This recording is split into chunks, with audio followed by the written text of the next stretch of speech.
it's a big day, isn't it, for Liz Truss? This should be her moment. This is the moment that Rishi Sunak didn't come to the Conservative Party conference in order to allow her to have. This is the moment when Liz Truss was going to channel Margaret Thatcher, the Prime Minister, who once famously told conference, the ladies not for turning.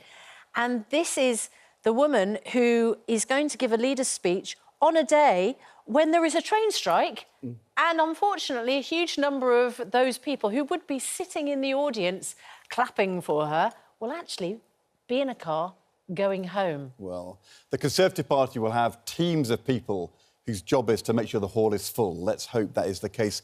For Liz Truss, it is make or break. She thought, coming to this conference, a few weeks ago, she'd have thought, I am going to launch my leadership to the nation with this speech and also relaunch the Conservative Party, start the long election campaign.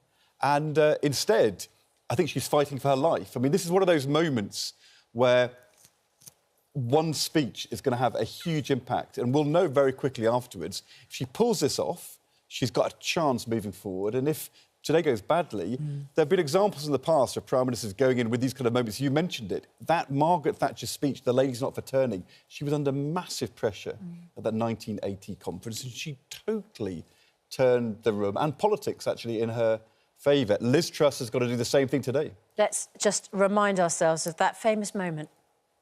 To those waiting with bated breath for that favourite media catchphrase, the U-turn, I have only one thing to say. U-turn if you want to. The ladies not for turning. Well, we know Liz Truss can't say that because she's already done a U-turn and she may have to do others.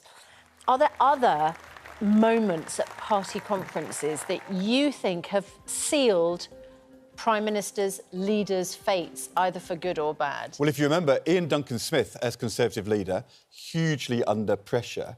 He did a speech where he said, I am the quiet man, but sometimes the quiet man can roar. And it didn't feel much like a roar. And in the end, people thought, do we really want a quiet man being the Prime Minister? He was gone very quickly after that, and Michael Howard took over. There was a Gordon Brown moment when he was under pressure for being too old, and his famous line was, this is no time for a novice. And that worked in the hall for him that day. Look, didn't stop him having a pretty tough time after that as Prime Minister. So, and then, of course, Theresa May. Do you remember her under huge pressure? And then, tragically for her, she lost her voice. The letters on Conservative Party behind her, or whatever it was, the slogan of the day sort of fell off and...